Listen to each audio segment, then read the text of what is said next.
I mean, he picked up over 1 million subscribers in 2 months off long form. Crazy. Long form content, not short form. That's the key. I don't think the production value is why he's grown. I truly feel a connection. They want his life. They want what he's doing. And I think that he does a really good job of speaking to that. I was scrolling through YouTube Shorts myself, and I found myself being exhausted just watching the content. Maybe it's just a shove towards short form the last few years that everyone's just kind of like, they feel overwhelmed by it. And then this is just like a breath of fresh air. I can just slow down. Oh, you're telling us we don't have to edit, and you're telling us we don't have to worry about titles and thumbnails. We're not saying that at all. If everyone tried to copy the exact same packaging style or editing style as him, would it work for everyone? Likely not. I don't think it would. That kind of authenticity, if you're not able to tap into that. Hey, welcome to the Video Creators Podcast presented by VidIQ. You know how you put a lot of time and energy into your YouTube channel for not nearly enough growth? Yep, we get it. We are here today to help you change that. Hello creators, how are you guys? Welcome back to another Video Creators Podcast brought to you by VidIQ, like we do every Monday for you. Just hanging out with Ingrid and Blake. How are you guys doing? Doing good, man. I've got some beats going now. I think we should talk a bit about that. What's been going on? I know, we were just having this conversation. I think we should. Yeah, I'm actually curious for the audience listening. Do you listen to music kind of throughout your workday, or is it too distracting? Because I'm just learning. Blake and Ingrid both listen to music, and I never have, and I'm trying it right now as I speak while we're shooting this. I'm listening to music, and I'm kind of jamming to the beat. It's pretty nice. I like it. Yeah, it really helps I can't. focused. Yeah, me too. I can. If everything is quiet, then my focus is to every tiny little thing that happens. So listening to something like one of my go-tos is a Rivendell, Lord of the Rings type of music that's just really calming and quiet, or I listen to smooth jazz or something, a playlist that I have on Spotify, and I have to have it really low, but it's that white noise for me. Without it, forget it. My focus is shot. I also like listening to this is going to sound weird, like the Avengers movie soundtrack. It always gets me pumped. I'm like, or like when Captain America theme song comes on, I'm like, I'm ready to go. I was going to say, do you guys put on like do you have go-to playlists for different moods or different times of day? Yeah, I would say so. Like for me, it's like the Lord of the Rings, or it's this, or like right now, I'm really big into a lot of these AI YouTube channels that have these really cool little living rooms that I just really wish that my home looked like, with these massive floor to ceiling windows and snow gently falling and nice little smooth jazzy kind of Christmas instrumental music. You know, nothing with lyrics. Lyrics, forget it. I would not be able to focus. Same here. Yeah. Same here. Yep. And I'm giving YouTube a lot of playtime. I've got two that I put, but both of mine are on Spotify though. One's like and I think Sam's listening to right now, but his wife's probably bobbing his head. It's like electronic focus. It's like a lofty beats, but it's nice when you're like working on something, you need that motivation to do it. And the other one I have is like just called ambient relaxation, and that one's like, I need to like just calm down a little bit. So I put that one on like before bed or something like that. That helps me relax quite a bit. But love it. Yeah, gotta love YouTube. So, guys, I was checking out the VidIQ YouTube channel, shameless plug, and catching up on some of the content there. And there was a great video put out about Sam Sulek. Have you guys seen him before? Oh, yeah. Yeah. Sorry, go ahead, Blake. I was just going to say, yeah, I did. You seem very excited about that. He's been exploding on YouTube. So yeah, we've been kind of following it a little bit. Yeah, I mean, for anybody listening who doesn't know who he is, I mean, I didn't realize he's only 21. I think because he's so built, he definitely looked older to me. But for anybody listening who doesn't know who Sam Sulek is, he's basically like a fitness guy, you know, huge kind of bodybuilder type of guy. Huge. He's only 21, but he just recently has been kind of blowing up on social media and YouTube.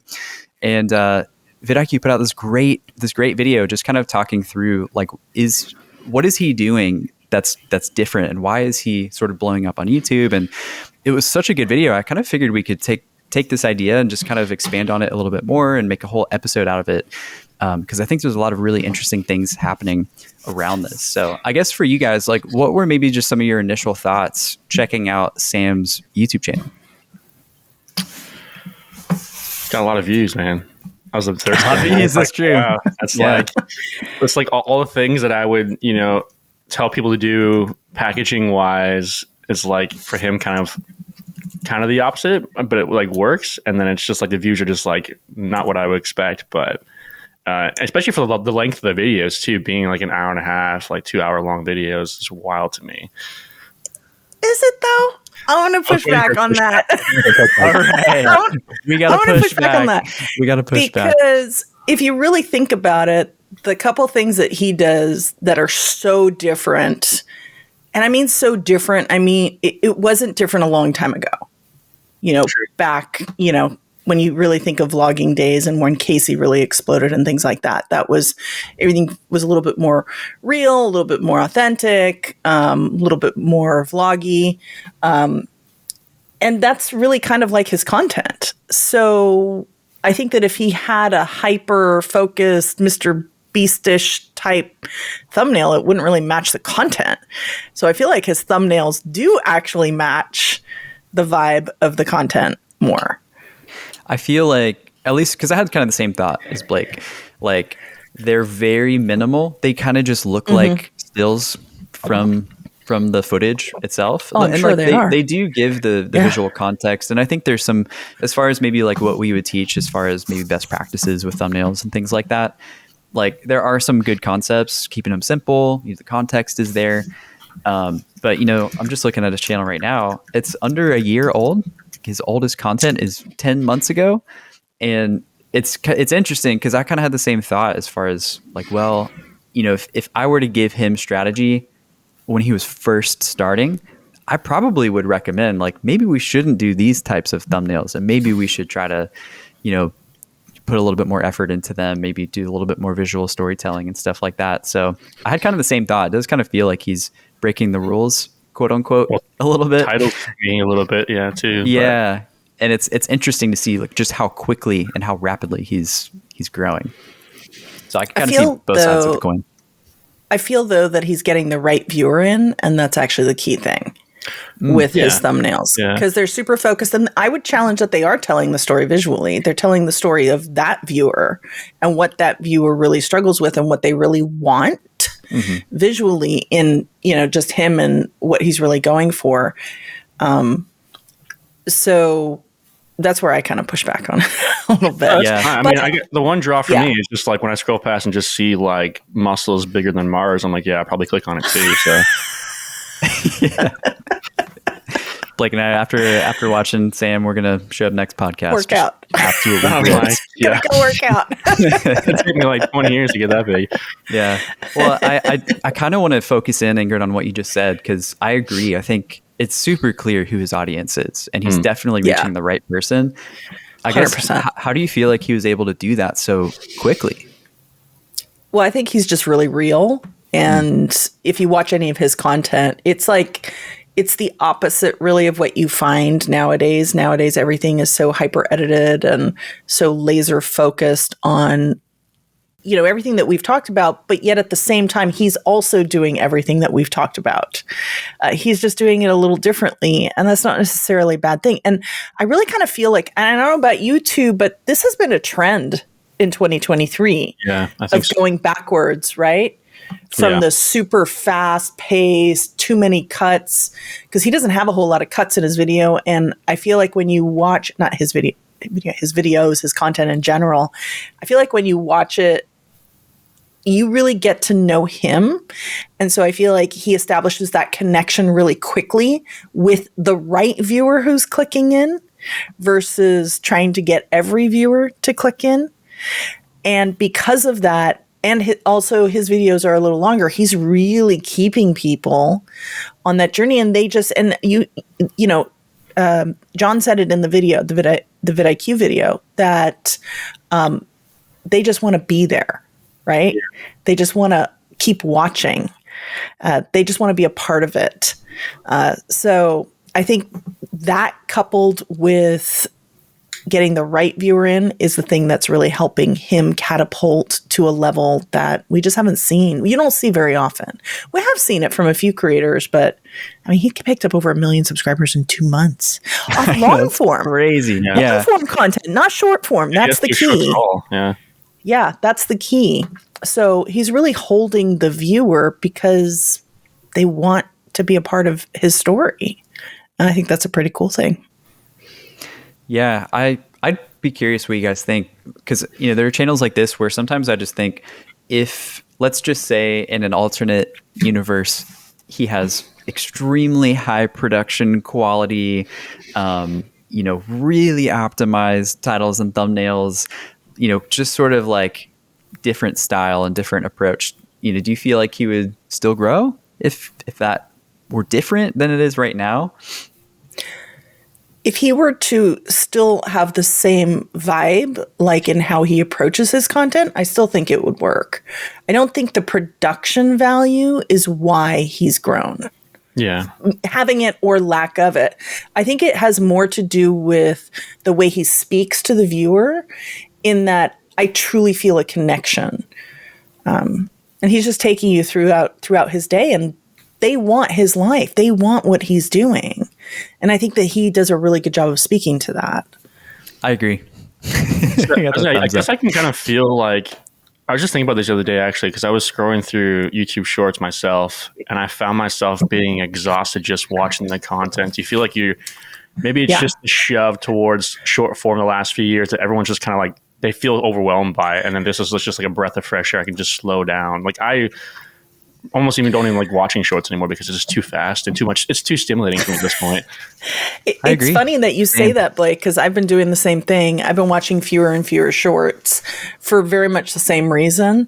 And I think that that's really one of the things that John had picked out from the audience, is people want to relax watching his content. And I do feel like there's a shift in that, like, TV viewership, I feel, is on the rise as well. Mm-hmm. And that's more sit back, lean back content. And this fits that very well. This is the kind of thing that you could also have, maybe while you're working out.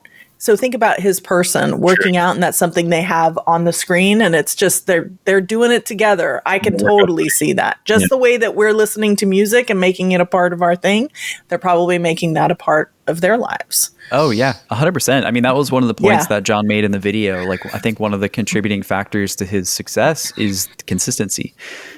He's always showing up. There's like consistency in the actual, in the actual production, there's consistency, but I would say in the content itself, like the topics, it's just super consistent. And a lot of the comments are just like, I'm here. It's just, Sam's part of my daily routine at this point.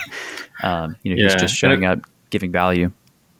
I say it's nice for him. It's easy for him to be consistent too, when he's not putting a ton of work into the over editing by any means. Like, he's just kind of letting the content, or the packaging. Yeah, the packaging as well. So I mean, at that point, it's no doubt he can be consistent. Where I like there's creators that I'm dealing with right now who are working with who dealing with, not in a bad way, but it's like working with who are just overthinking the editing, spending a lot of time wanting to fixate on the smallest things. I'm like, just let it be. Like, no video is ever going to be perfect. Like, at some point you have to just let it be and learn from it, right? So he's doing what he can consistently do, and I think that's the point.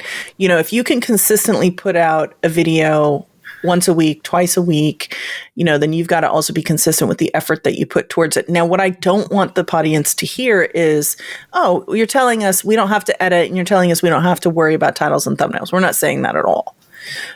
We're just saying that you have to kind of find that thing that works for you, and then you have to be consistent at it. And there is nothing wrong with also being strategic about your packaging, your titles, and your thumbnails, and how you approach things. I think that's important too. That's true. I think if everyone tried to copy the exact same packaging style or editing style as him, would it work for everyone? Likely not. I don't think it would. I think personality for him probably plays a bit of a role as well too. People are just so drawn to him, right? So just because this works doesn't mean we can replicate this all the time. It's just there's something special within him that's causing people to want to come back. Yeah, I would say too, like I think there's real tangible value he's giving his audience too. It's like on a daily basis, you're watching like a very high performing athlete, bodybuilder, and his routine. True. And like when I think about working out, a lot of times you need a buddy, like you need another person to really spur. I mean, we talk about this with growing a YouTube channel. Like it's really important and really helpful to have another person to sort of spur you on.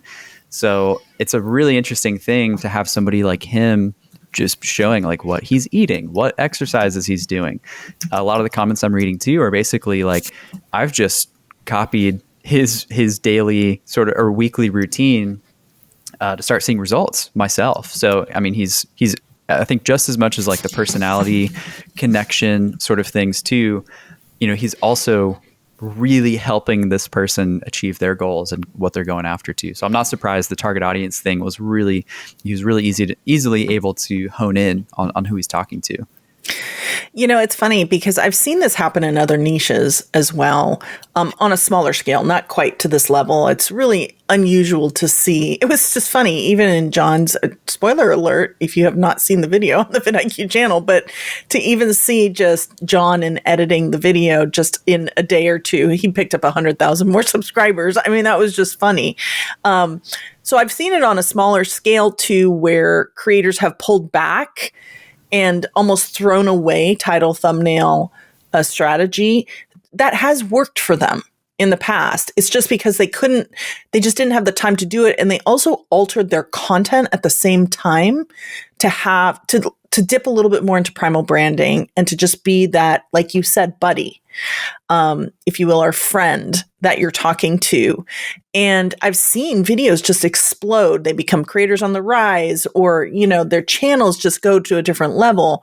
I haven't seen it be sustainable though. At some point I've seen it cap off, but it is really about finding the right audience, and YouTube, I think, understanding that language between content as well.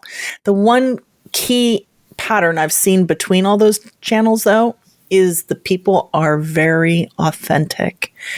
Those off camera talking to them are exactly what you see on camera. And I think that kind of authenticity, if you're not able to tap into that, then this may not be a strategy for you. How do you tap into that? That's just being comfortable with being on screen, being comfortable with the lens. You know, I think to really tap into that, it takes reps. It takes failing forward till you find your voice. And it's just, and if you're not going to do it in content, then daily turn on that camera, walk around your house and just create content, whether it's published or not, until you can get there. What do you guys think? How would you suggest somebody gets there? I think I agree. I know for me, when I was working on my channel, like I put on facade almost because I felt like I had to. And that's just because all the other channels out there who felt like they were doing the same thing, or even just like watching movies or TV, like people are acting as somebody else. So to see something so real is just not natural. I think I put the camera on and think I have to be something. So it does get easier. Like, I mean, now doing what we do now too, especially when I started working with creators, I definitely think I put a facade on for a little bit and I become more and more, relaxed to how I respond. So I think it just does take reps and not taking yourself too seriously and not worrying about those little, when you mess up your words or stutter over something, just kind of keeping that in or drop something. It's like, stop stressing about those small things and editing it out, just letting it be in there. So I'm curious to hear you guys' thoughts with this, because I agree with all of that, but I do also feel like there's maybe another small element here where you do sort of need to at least try to be entertaining or stimulating for the viewer, like the first time viewer showing up. I think if I'm going to meet somebody for the first time, sometimes I'm a little bit more kind of like, outgoing. Like just generally, I'm more of an introverted person. I'm definitely more of a quiet person. So I'd maybe be afraid to recommend somebody like me to just be quiet and super chill in every single episode, because for the first time viewer, it may not sort of capture their attention. So I'm trying to say that like very, like hold that in tandem with also like, don't be fake and don't continue to do that all the time. But I do think there's an element of YouTube with kind of like, well, we want to pull a first time viewer in. And, even if you're speaking on a stage at an event kind of a thing, you do sort of need to capture their attention. But then also it's okay to sort of be yourself kind of a thing too. Well, I think there's something to be said about an authentic personality and also a storyline that's somewhat boring. And I say that with kindness, but all these other channels that I'm thinking of, just like Sam, they are all personalities, not over the top personalities. Some are, but I think like a Peter McKinnon, I've talked to him in real life and he's very much the same as he is on camera. Even Jimmy, Mr. Beast, is very much the same when you talk to him in real life than he is on camera. He tends to go a little bit further, but if you really watch some of the things where people really connect the most, it's very much just who he is. Yeah. And I think there is something to be said about tapping into that a little bit more versus like the fake persona. I think that YouTube's kind of changed in that way. People can really see the fake. You can sense it a lot easier, 100%. right? Yeah. Yeah. And I think that's been like the one biggest trend shift for me in 2023 is coming back to this style of content. I think of like the Casey vlogs, even from back in the day when he did 800 in a row. Yeah. And it was very much, even though they were very crafted stories, it is very much his personality. He's not much different. Ryan Trahan, I don't believe is all that much different than what you see on screen. Any other creators that come to mind for you guys when you think of this kind of style? Jonna Yinton, for me, out in Sweden, she's got millions of subscribers. I have no doubt that if I were to have a real life conversation with her, she would be exactly as she is in her content. Yeah. Manny Hopuya, friends with Peter McKinnon. He's probably the same in real life too. The channel Life of Riza, I guarantee. I was just about to say Life of Riza. Yeah. I still love that channel so much. Yeah. Me too. Yeah. Very, it's very slow, but it's like also very cinematic, but she's just herself, like very authentic. Yeah. Yeah. So how does, for the audience listening, and they have a how-to channel that's got a business around it, what does that look like? I think like intentionality, I think needs to be the first step. Like what's the intent behind each upload? What's the intent behind kind of our content strategy? Because it does look a little different from channel to channel. The thing about Sam's channel that sticks out to me is like, I almost feel like there's a story in every episode, because it's sort of like we wake up, we get in the car, we're going to go do this workout, and you're kind of watching the character in the story do this really hard thing. And you actually kind of like watch him struggle and, groan as he's going through the workout. And then he's transformed at the end. It's like every episode he overcame the hard thing and did it.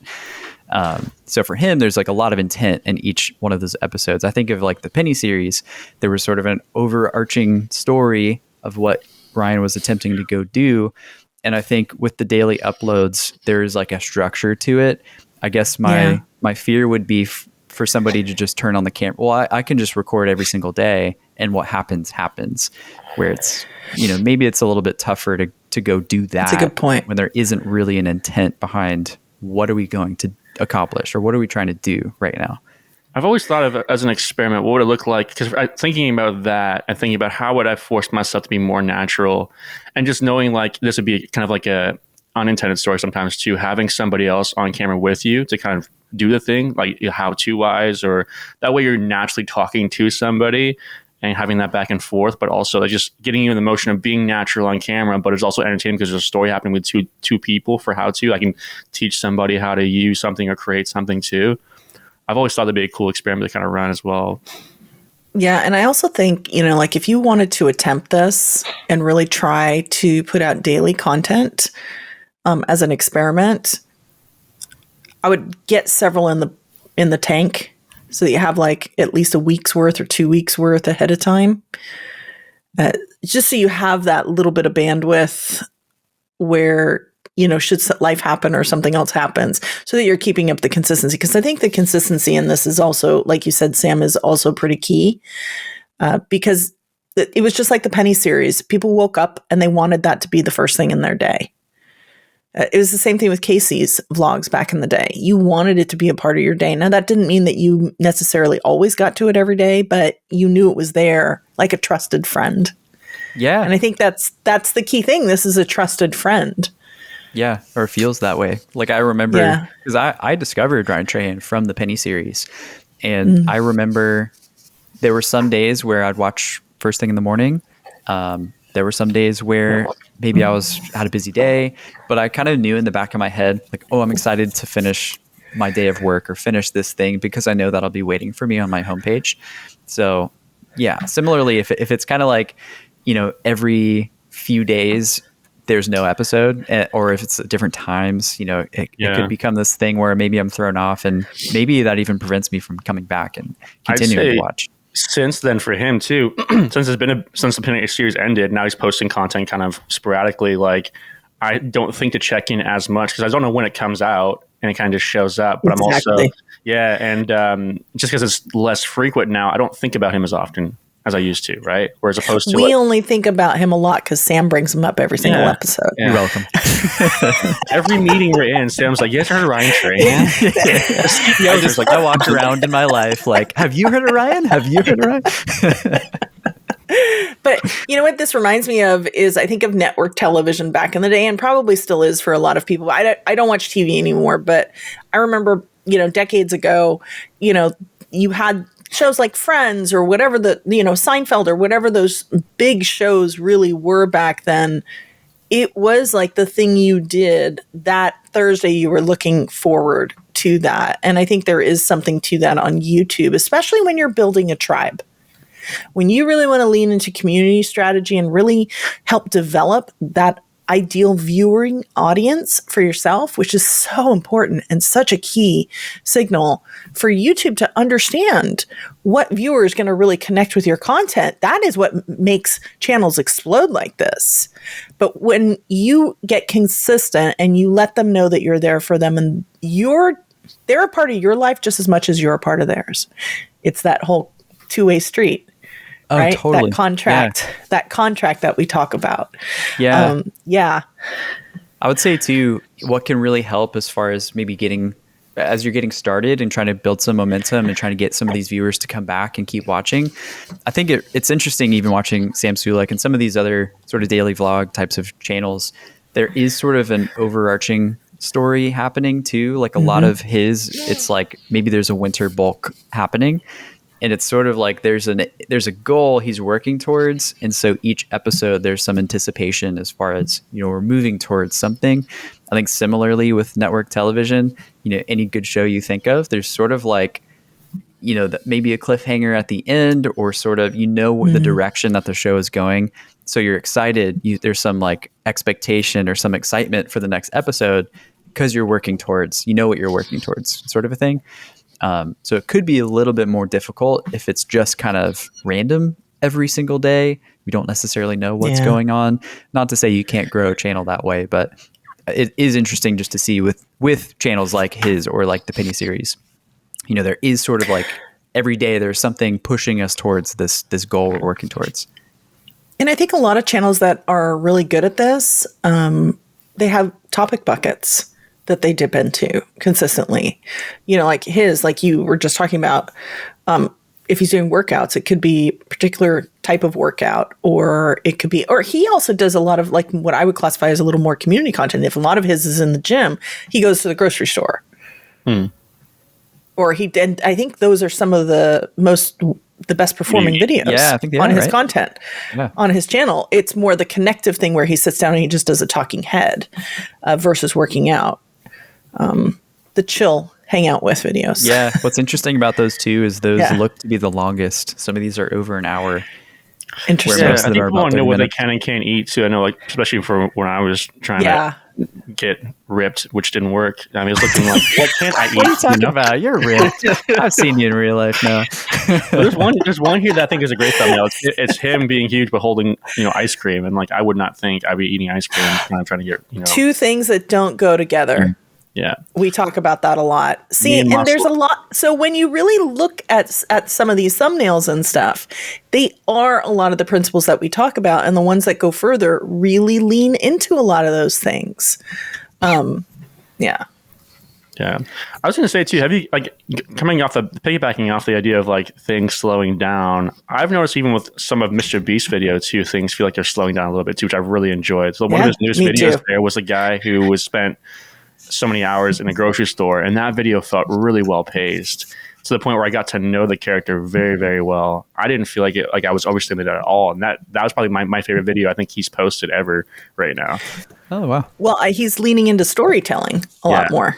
That's a muscle he is actively attempting to get better at. That was a great video.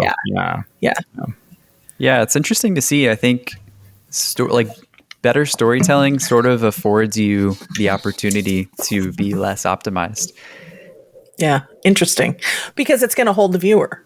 Yeah.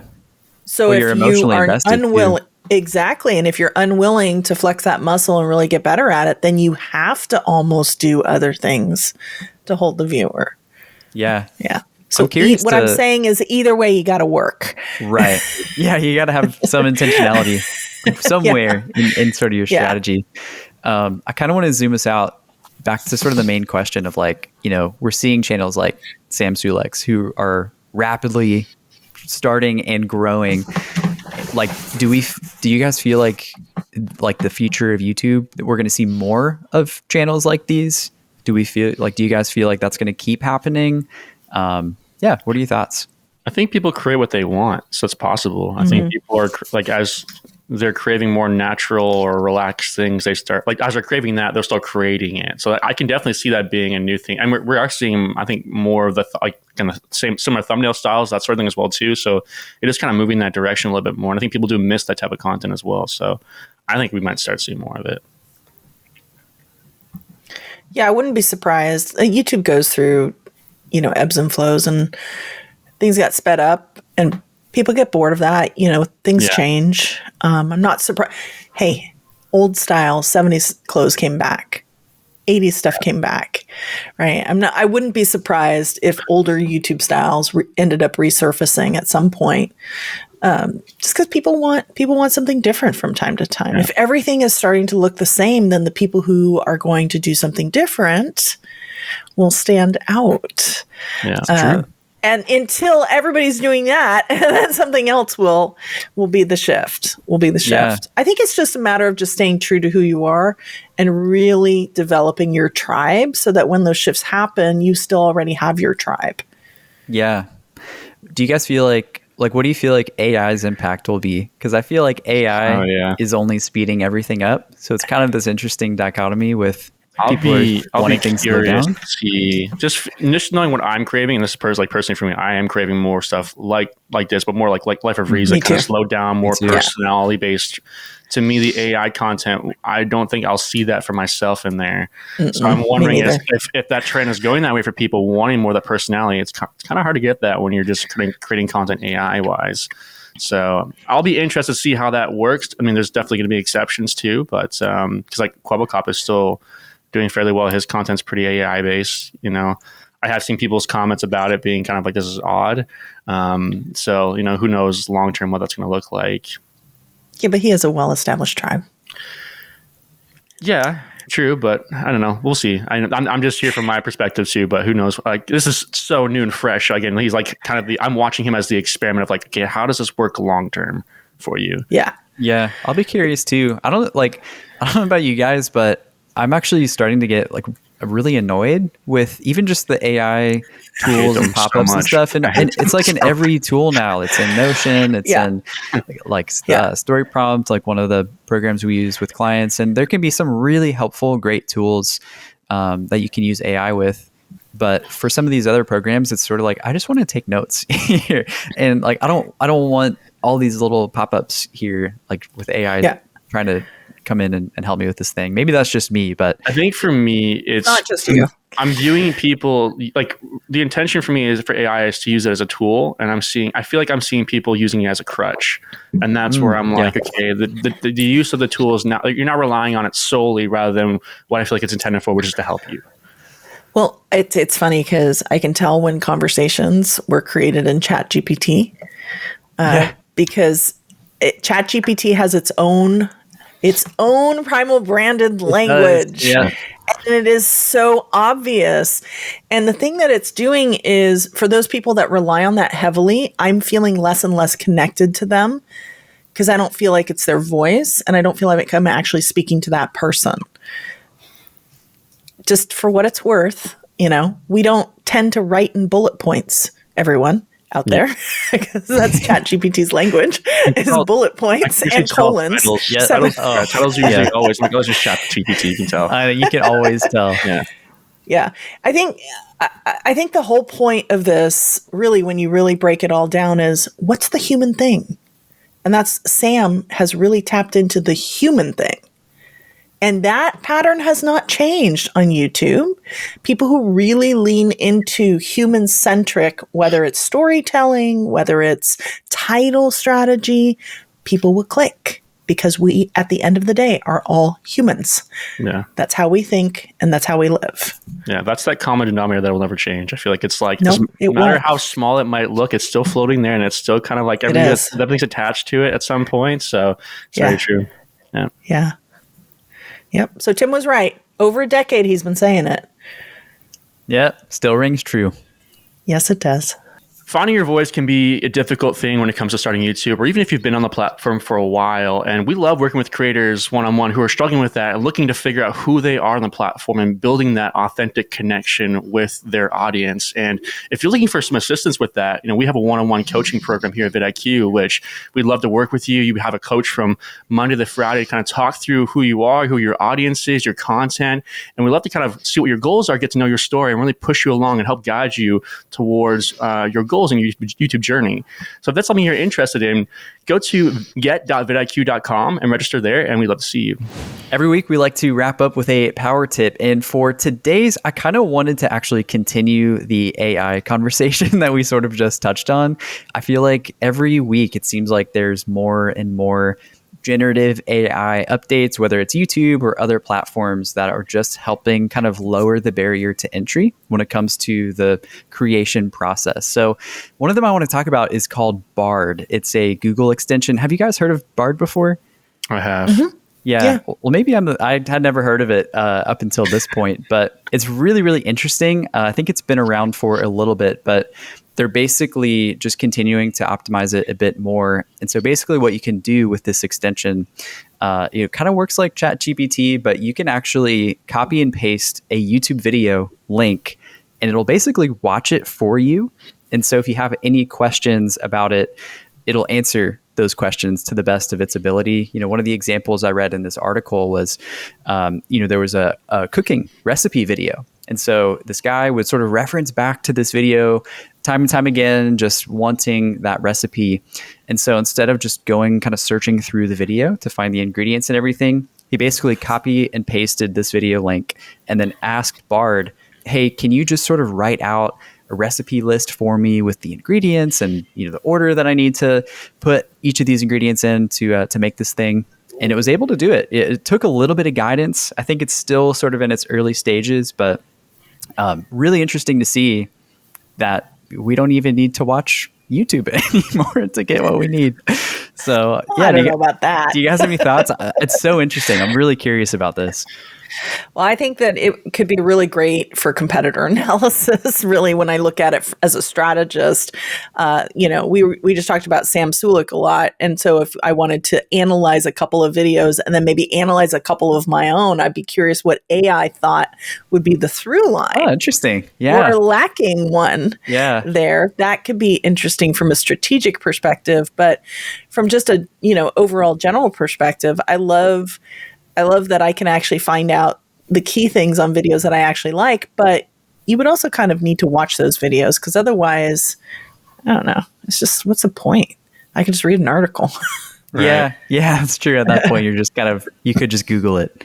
I was thinking... Because all those how-to channels, they all have blogs anyway, because they make AdSense on both. So it's probably listed in both places. I was thinking maybe more for feedback purposes too. Like if I sent that's a great idea. Unlisted YouTube link for my video and be like, where did you get bored? Or what do you think about this? So I can get feedback on. Maybe prompting it with like who your audience is a little bit more. Yes. Helpful. Yes. Yeah. I'll be having curious to understand that. Yeah. So have you guys used Bard? Like personally, have you used it before? I haven't. I know when it first came out, it was really bad. I think it's gotten a lot better since then, obviously, but I haven't touched it. They rushed it at first. Okay. Yeah. I heard it was really bad. I was curious, because I know with ChatGPT, it's helpful to sort of train it. Like you can really feed it a lot of information to be able to give you some more targeted feedback. I'm not sure what that looks like with Bard. It would be kind of nice to sort of almost train it to be like a YouTube strategist and then sort of give it, for feedback purposes. I think that could be a really good way to use it. I think it's likely this. I can't quote me on this, but I feel like it's likely kind of the same structure for it too. And it is built into a lot of their programs now. Google Wise are being built into as well. So yeah, interesting.